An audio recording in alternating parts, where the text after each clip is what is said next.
Masaya kayo? Are you happy? Wow. Wow.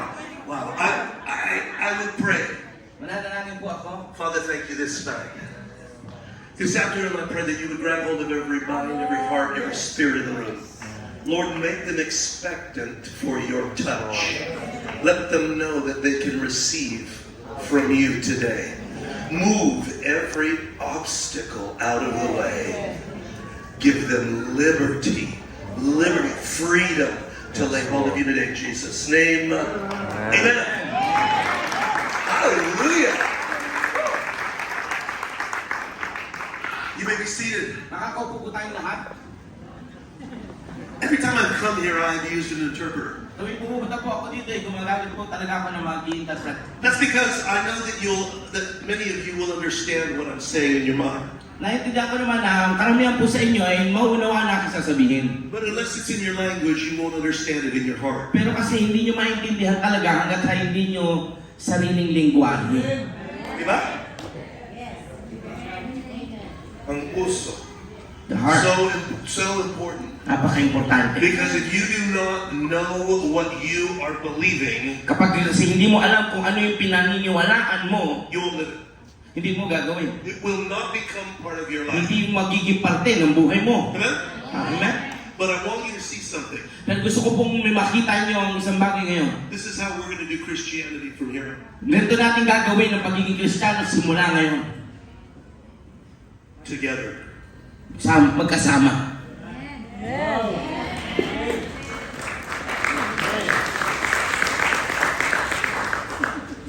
The last generation had to do it all by themselves. Ang huling henerasyon, ginawa nila yun ng sarili lang nila. There was a man of God, May isang lingkod ng Diyos. and he picked a fight, At meron siyang and pinililaban. he conquered the enemy. At nanalo siya laban sa kaway. And the rest of the crowd said, yeah.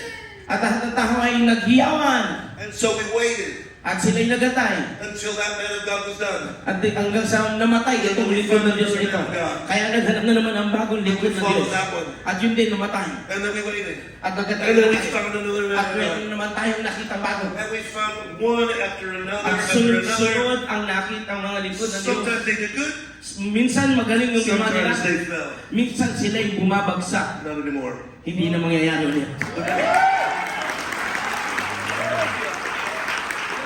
Let's dance. The next generation Ang susunod na henerasyon is going to do this together. ay gagawin ito ng sama-sama. You are not going to be there alone. Hindi ka na mag-iisa ngayon. I believe it with all my heart. Naniniwala ako na dito ng buo kong puso. I want you to be expectant today. Gusto ko po kayong magkaroon ng expectancy. Because there's not one man that is going to bless you. Kasi hindi lang isang tao ang magpapala sa inyo. There's going to be men and women of God all around. May mga lingkod ng Diyos. Babae at lalaki na lingkod ng Diyos. Ang Some gagawa. feel really sorry for you if you try to hide your sin. Kaya kapag nakakaawa ka talaga kung magtatago ka lang lalo ng iyong Or if you try kasalanan. to be sad, O kaya kung maglulungkot-lungkutan ka, because we'll find you. kasi makikita ka namin. And we're going to challenge you. At hahamon ka And then namin. we're going to pray you right out At of your mouth. ipapanalangin ka namin sa iyo. Hallelujah! Hallelujah! See, God is not just the God that starts things.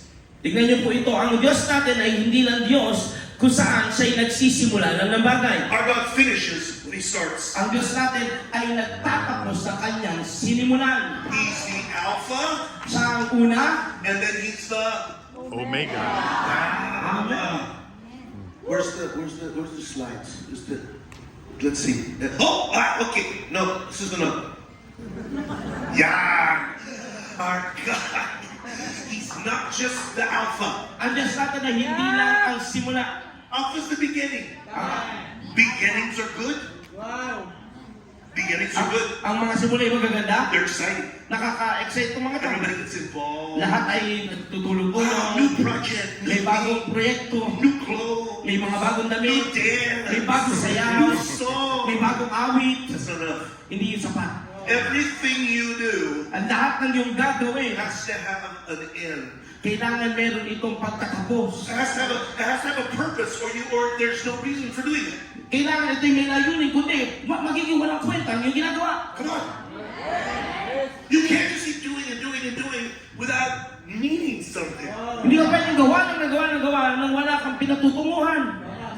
So that means that your best days is ahead of you.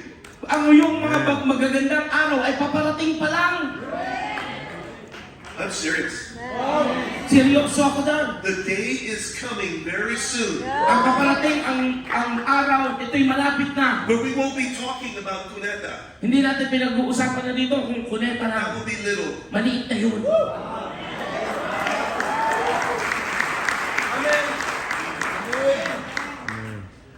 That will be small. And we will now be saying something different. Magiging maliit na yun at magsisimulan magsalita tayo ng ibang mga lingwahe. We will be talking about what it means to gather many people. At mag-uusap tayo kung patungkol sa paano ba natin pagsasama-sama ang lahat ng klase ng tao. Because the purpose of God is bigger than you. Kasi yung layunin ng Diyos ay mas malaki kesa sa iyo. Hello? It will involve prayer. Ito yung may kalakip na panalangin. Okay, here's the thing. In order for you to want to pray, you have to want to win. Para ikay makapanalangin, kailangan may gusto kang ipanalo.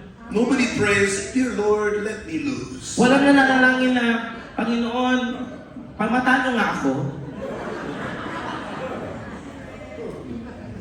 No.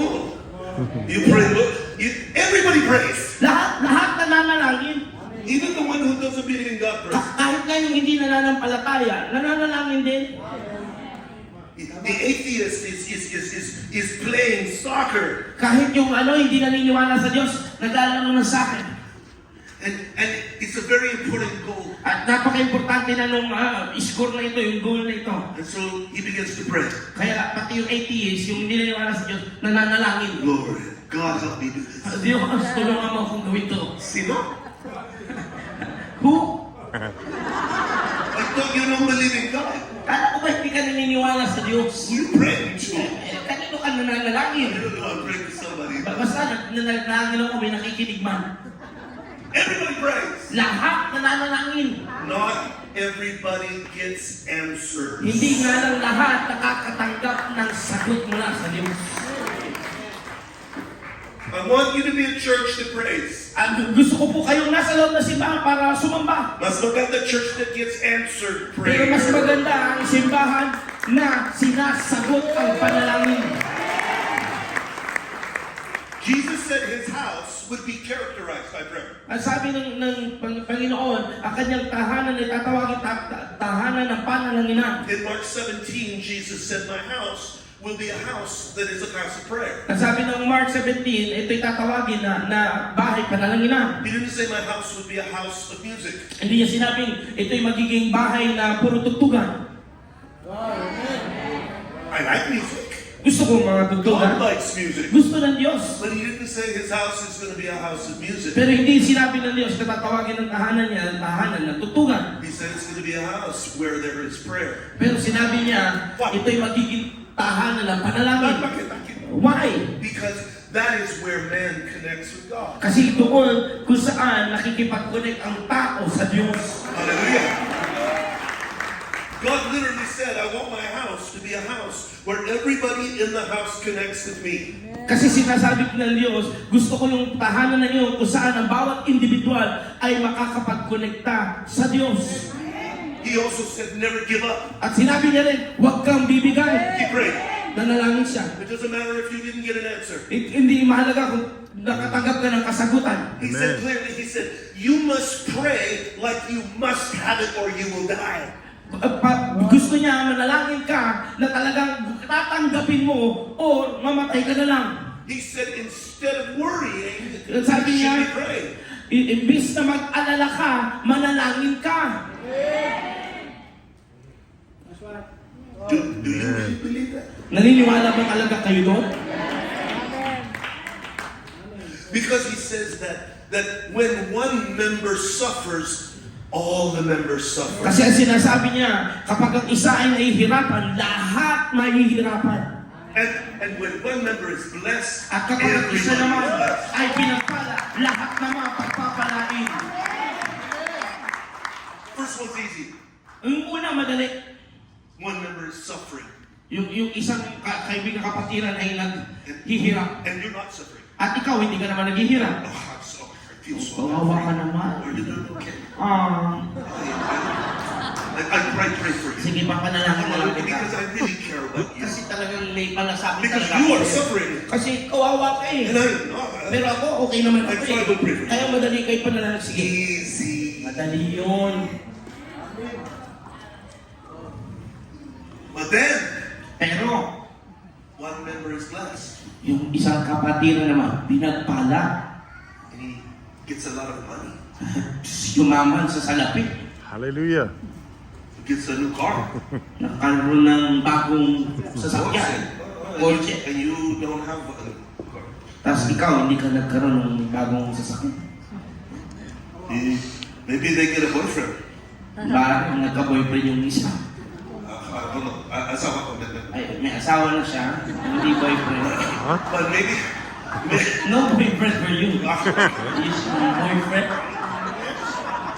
Okay. yeah. Siguraduhin ko lang. But you don't have one. At ikaw, wala ka. Meron pinagpala ng boyfriend o partner sa buhay.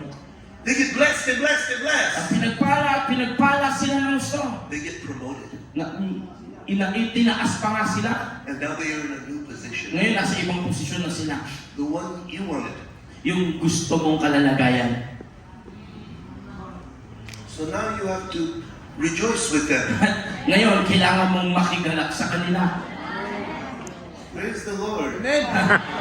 Ang kakatuwa naman. Hallelujah. Grabe. Hirap. Mahirap. It's hard. Hirap talaga, ha? Very hard. It's very different, huh? Kakaiba, di ba? First one was Kakaiba. easy. Yung una, madali. Second one, not so much. Yung pangalawa, hindi ganun madali. We've got to rejoice. Kailangan natin matutong makigalak. When they're promoted, Kapag ang isa ay tinaas, you're promoted. ikaw din ay tinaas. Hallelujah. Amen. God wants to show you the future. Gusto ipakita sa iyo ng Diyos ang kinabukasan. He said the Holy Spirit would come. At sabi niya, darating ang banal na He Espiritu. will show you things to come. At papakita niya sa iyo ang mga bagay na paparating. Jeremiah 33 said that He would show you secrets. At papakitaan ka niya ng mga sikretong bagay. Wow. Grabe. God has secrets that He wants to tell you so you can be in the church. At meron gustong bigay sa iyong ang Diyos ng mga sikreto para ikaw ay nasa loob ng simbahan. So everybody prays. Kaya lahat ay nananalangin, Not everybody gets answers. pero hindi lahat tumatanggap ng kasagutan. I lived my life for the last 40 years in a kind of a weird way. Nabuhay ako ng huling 40 taon sa kakaibang pamaraan na pamumuhay. I have tons of non-Christian friends. Marami akong kaibigang hindi Kristiyano. And they like me. At gusto nila ako. They know I'm a Christian. Alam nila Kristiyano ako. I don't live like they do. Hindi ako namubuhay kagaya ng buhay nila. I don't drink. I don't Hindi ako umiinom. Hindi ko ginagawa yung mga ginagawa nila. And they like me. Pero gusto nila ako. Why? Bakit? Because my life adds value to their life. Kasi ang buhay ko ay nagdadagdag kahulugan sa buhay nila. My life is better than their life. Ang buhay ko ay mas maganda kaysa sa buhay nila. It's true. Totoo. Millionaires come to me and want to know how I live. Ang mga milyonary pumupunta sa akin at tinatanong paano ba ako Why are mabuhay? you so happy? Bakit sobrang saya? Why are you so peaceful? Bakit meron kang You're kapayapaan? poor. Di ba, mahirap You don't ka have eh. anything I want. Wala kang pagmamayari na gugustuhin ko. Why is your life better than Pero mine? bakit mas maganda ang buhay mo kaysa sa akin? Hallelujah. That's what a Christian should be like. Ganun dapat ang isang Kristiyano. Here's what I believe. Ito po ang aking pinaniniwalaan. It is not the lost person's fault that they don't serve God. Hindi kasalanan ng isang ligaw na tao kung bakit hindi sila naglilingkod sa Diyos. They're blind. Kasi bulag sila. They're deaf. Bingi sila. They don't know. Hindi nila alam.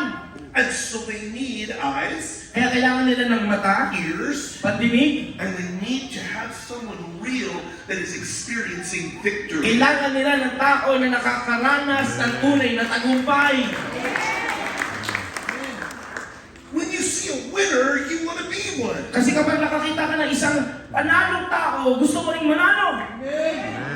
That's what's in the room today. Ganun ang meron ngayon sa lugar na ito.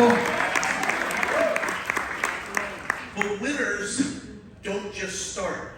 Ang mga nagwawagi ay hindi lang nagsisimula. Winners finish. Ang mga nagwawagi yung mga taong nagtatapos. Winners don't start the race. Hindi sila yung mga taong sinisimulan ng takbuhin Run really at fast. tatakbo ng mabilis na mabilis at bigla na lang aayaw. Yung ka ba? I'm tired. Pagod na ako. I want to finish. Ayoko matapos. That's not what a winner does. Hindi ganun ang mga nananalo. You're not a winner unless you finish. Hindi ka isang tunay na nagwagi hanggat hindi mo tatapusin. No, seriously, listen. Gusto ko marinig nyo ito, makinig kayo. Because many of you live your Christian life like there's no finish. Marami kasi sa inyo ang nabubuhay ng pagiging Kristiyano na parang bagang walang pagtatapos. You live the same today, you just keep going. Nabubuhay ka ng parehas ng araw-araw. You have no idea what the end is. Hindi mo alam kung saan ka patatapusin ng Diyos. No.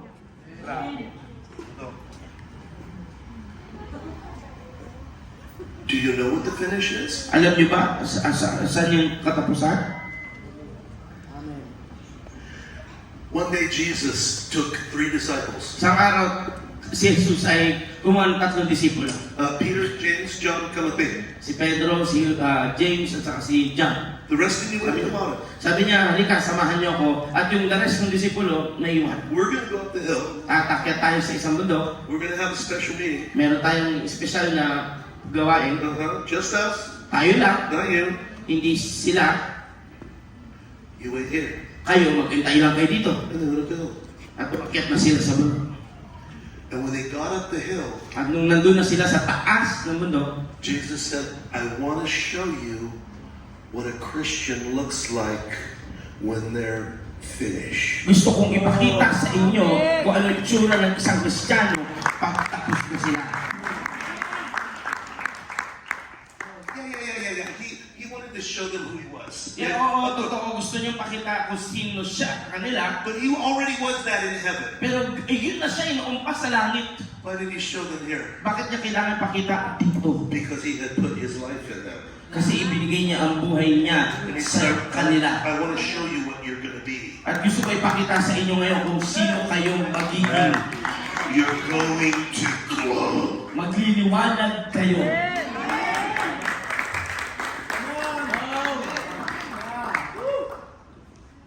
Do you believe me? Naniniwala ba kayo?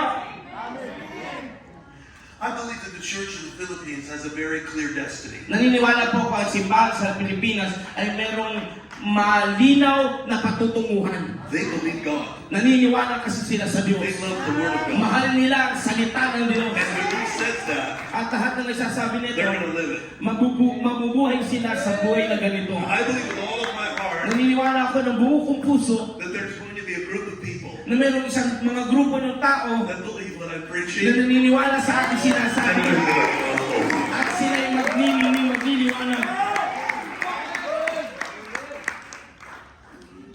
So you have to finish. Kaya kailangan mo magtapos.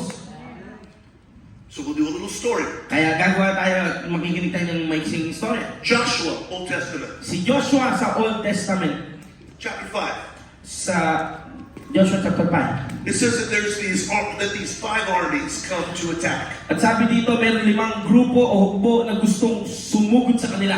5 kings. May 5 hari. Amorites, Jerusalem, Hebrew travelers, They join forces. These 5 armies join At forces. itong 5 hukbo na ito ay nagtulong-tulong. And they attacked these people called Gibeon. At itong grupo na ito ay sumugod sa lugarin ng Gibeon, sa mga tao ng Gibeon. Who are they? Sino ba sila? Gibeon what? Gibeonites. Who are they? Sino ba yung mga Gibeonites na yan? They weren't Israelites. Hindi sila ang mga Israelites. You have to go back. Kaya kailangan natin intindihin, balik tayo konti. Gibeonites had tricked Joshua. Ang mga Gibeonites ay niloko, dinaya si Joshua. They saw that Joshua kept winning and winning and winning. Nakita nila si Joshua ay nananalo. They got afraid. nakatakot tong mga Gibeonites. They said they're going to destroy Ang us. sabi nila, sisirain nila tayo, tatalunin nila tayo. We got to find a way out. Kailangan natin makagawa ng pamaraan. We'll pretend to be people from far away. At ganito na lang gawin natin, magkukunwari tayo na galing tayo sa malayong lugar. And so they came. Kaya lumapit sila. Look, we have been on a long journey. Sabi nila kay Joshua, galing pa kami sa malayong We have lugar. lived far away. Galing pa kami doon sa pinakamalalayong So lugar. you don't need to worry about us. Kaya kailangan mo kaming tulungan. Make a deal with us. Pwede mo ba kaming bigyan ng isang deal? We will be at peace with you. Kami ay magiging maayos sa inyo. You will be at peace. At kayo naman ay magiging maayos sa And amin. they said, sure, no problem. At sabi ni Joshua, oh sige, walang problema. Joshua didn't pray. Pero si Joshua ay hindi nanalangin nun. He didn't ask God, should I do this? Hindi niya tinanong sa Diyos, gagawin ko ba to? So then the next day they found out Kaya sa sumunod na araw, nalaman nila, that Joshua keeps winning. nananalo ito si Joshua at Israelita. And then the next thing he finds out is the Gibeonites are right next door. At nakita nila bigla na ang Gibeonites na, yung kasunod pala na bayan, Malapit na nila. malapit na. Oh no! Fine, you're our slaves. Sige, ganito na lang. Kayo na ngayon ay alipin na namin. Gibeonites say, no problem. Ang sabi ng mga Gibeonites, sige, walang problema. At least we get to live. Kasi mabubuhay naman So now kami. these 5 kings are attacking the Gibeonites. Kaya itong 5 hari nagtulong-tulong, inaatake ngayon ang Gibeonites. And the Gibeonites go, help! Ang sabi ng mga Gibeonites, help! We are your slaves. Di ba alipin nyo kami?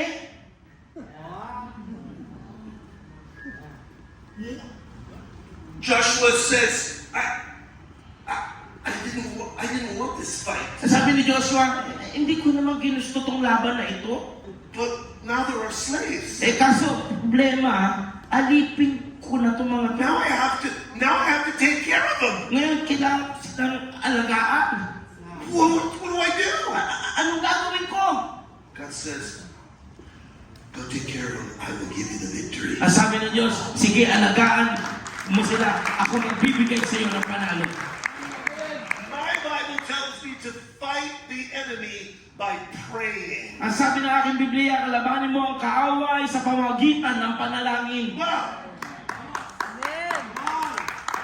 Okay. Joshua did not pick this fight.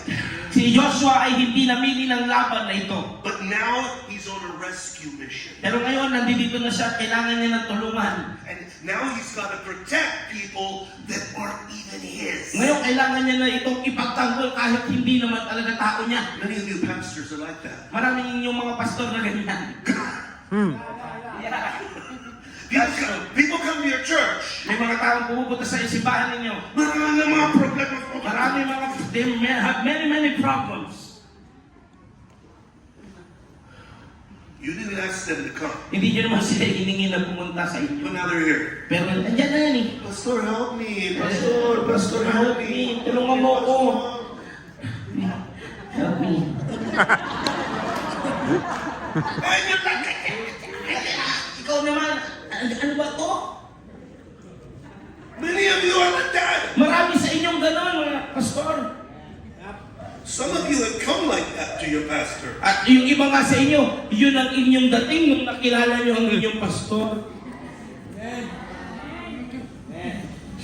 Okay.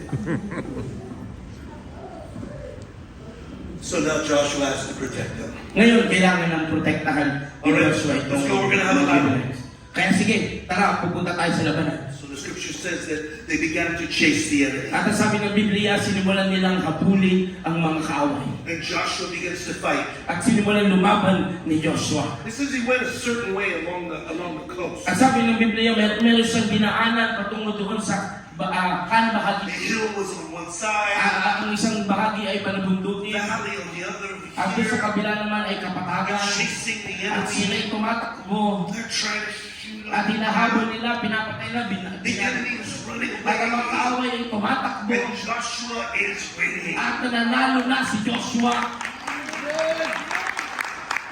And it was so awesome because what was happening was the Father in heaven had told him to go and win the battle. Napakadakila na nangyayari dahil sinabi nung ama na nasa langit, sige, ipapanalo ko yung laban sa iyo. The Father was in heaven. Na ang ama nasa langit, The Son was on earth. yung anak niya ay nasa lupa. And the Father was watching. At yung ama ay nanonood. And then the enemy started to get away. At doon simula tumakbo ang mga kaaway. And then Joshua was busy fighting over on this side. At si Joshua ay sobrang busy doon sa paglalaban And dito sa Moses fighting on side. this side. At sa kabilang side, lumalaban naman ng And Diyos. so God says, we gotta help him.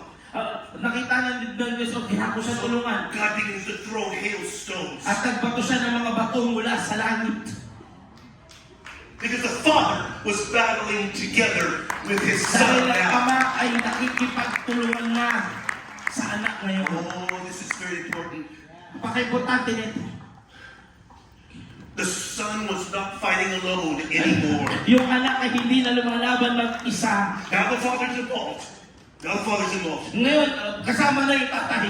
And so the Son is on earth. At yung anak ay nasa And he's lupa. fighting. At kumalaban The sa Father is in heaven. at nasa langit yung And he's tatay. throwing hailstones. At yung ama ay tumamawag ng mga bato mula sa langit.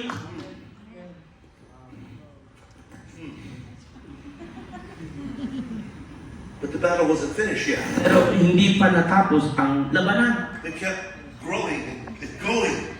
Patuloy silang humahabol at nagpapatuloy sa laban. The enemy was getting away. Nakakatakas na. Patakas na yung mga kaaway. Joshua realized that God wanted the enemy destroyed.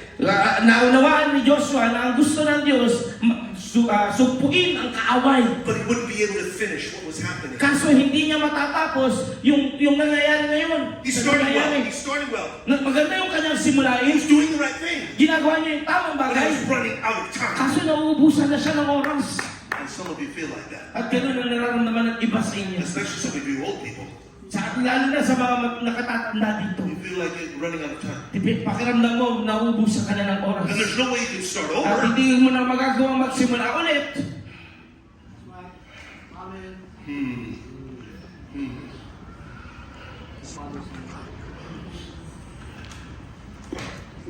So he prayed to the Lord. Kaya nanalangin siya sa Panginoon. He says, I've got to do something. Sabi niya, kailangan may gawin ako. I've got to finish. Kailangan kong matapos ang ginagawa. I am not going to win unless I finish. Hindi ako mananalo hanggat hindi ko matatapos to. And I want to finish. At gusto kong matapos ito. And the scripture says that when they were battling, At sabi na salita ng Diyos, kung sila'y lumalaban, the Son was gaining victory and killed this many over here. yung anak ay nananalo at ganito na kadami ang napapatay dito. And then the scripture said that God was throwing from over here At ang sabi na salita ng Diyos, ang Diyos ay nagbabato mula dito sa kabilang dako. and killing so many on this side. At maraming napapatay sa dakong ito. And so then the scripture says this. At ito ang sabi na salita ng Diyos. More were killed by the Lord. Mas marami ang namatay ng Panginoon. Bakit? Ha? Why was that necessary? Bakit kailangan yung talata na yan? Bakit kailangan isulat yung talata na yan? The Lord killed more. Ang Panginoon ay mas maraming napatay. Does it make sense? Doesn't make sense. Unless it's a competition. Maintindihan lang natin to kung titingnan natin na nagkukumpetensyahan yung anak at ama. The Son is here, Yung anak ay narito, is battling, lumalaban, he kills his man. na pinapatay niya yung His father is over Ang here, kanyang ama naman narito sa kabilang he's dako. killing more. At mas marami siyang napapatay. And there's a competition Meron going na on. yung pagalingan nangyayari. And God wanted everyone to know. At gusto malaman ng Diyos, gusto para sa lahat malaman. Mas malakas ako. Sabi na niya, mas malakas ako. I'm stronger. When does that happen? Kailan nangyayari yung ganun? When there's a relationship. Kapag lang may relasyon kayo. When the Father and the Son are working together, Kapag ang anak at ang ama ay and the nagtutulungan. Son says, "I've got him here." Ang sabi ng anak, ako nang bahala And the dito. Father says, "Yeah, I got more over Ang here." sabi ng ama, mas marami ako nagagawa sa'yo. No, no, I got some more over Hindi, here. dito mas marami ako Oh, nagagawa. no, I get those here. Ay, hindi, doon ka.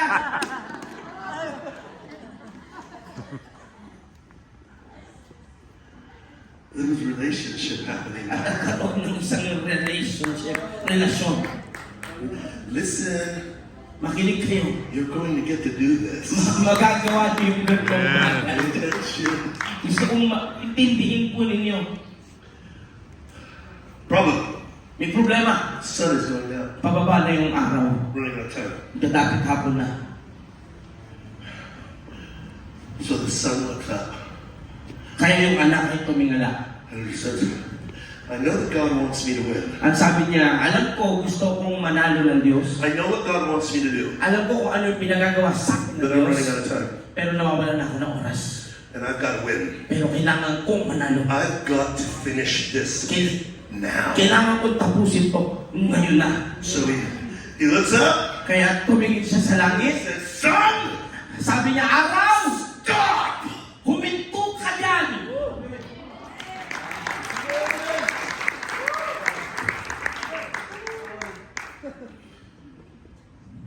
It does not say Hindi sinabi that God told him to tell the sun to stop. na sinabi ng Diyos kay Joshua, pahintuin mo yung araw. Walang ganun sinabi sa Biblia. God didn't tell him. Hindi sinabi ng Diyos sa kanya There yun. was no word that in the book that said stop the sun. Wala sa Biblia na sinabi ng Diyos sa anak, patigilin mo yung araw. No patriarch had ever, Moses, really nobody had ever done that. Walang nauna pa kay Joshua na nakagawa ng ganung bagay. That came from Joshua. Nanggaling yung kay Joshua. I need the sun to stop. Kailangan kong pahintuin itong araw. He wasn't asking. Hindi siya nakikiusap. Stop. Pinahinto niya, minto ka. Heaven froze. Ang kalangitan ay tumigil. The angels are watching. At ang mga anghel nanonood na ngayon. What did he do? Ano sinabi niya? Can he do that? Pwede niya bang gawin yun? No. Looks like it. What's God gonna do? Ang gagawin ng Diyos ngayon? But God didn't tell him to do it. Hindi naman sinabi ng Diyos gawin ngayon na. Everyone looks at God. At ang bawat isa sa kalangitan ay tumingin sa Diyos. The sun looks at God. At yung araw tumingin The sa Ama. moon looks at God. Ang buwan tumingin sa Ama. Everybody's waiting. Ang lahat nag-aantay.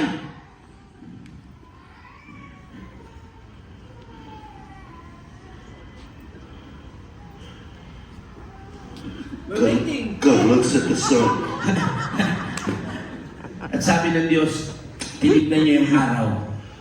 Don't make my son tell you twice. Huwag mo kantahin ulitin pa ng anak ko yung sinabi niya.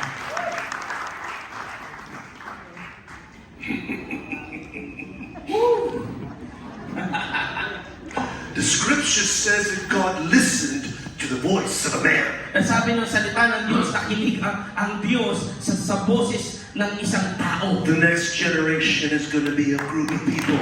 Ang susunod na henerasyon ay magiging grupo ng mga tao. And the father is going to sit in their Na arms. magkikinggan ng Ama ang kanilang tiling. They're not going to ask. Hindi sila makikiusap. They're going to declare. Uutusan nila ito. They're going to command. Uutusan nila. They're going to speak in reality. Sasabihin nila ito papunta sa And realidad. what they say is going to come to At pass. kung ano man ang kanilang sabihin, mangyayari.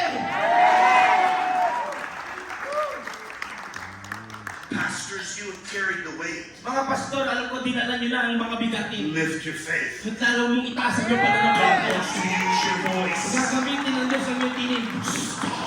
Asking Huwag ka Him. nang humingi. Start declaring. Simulan mo nang magsalita.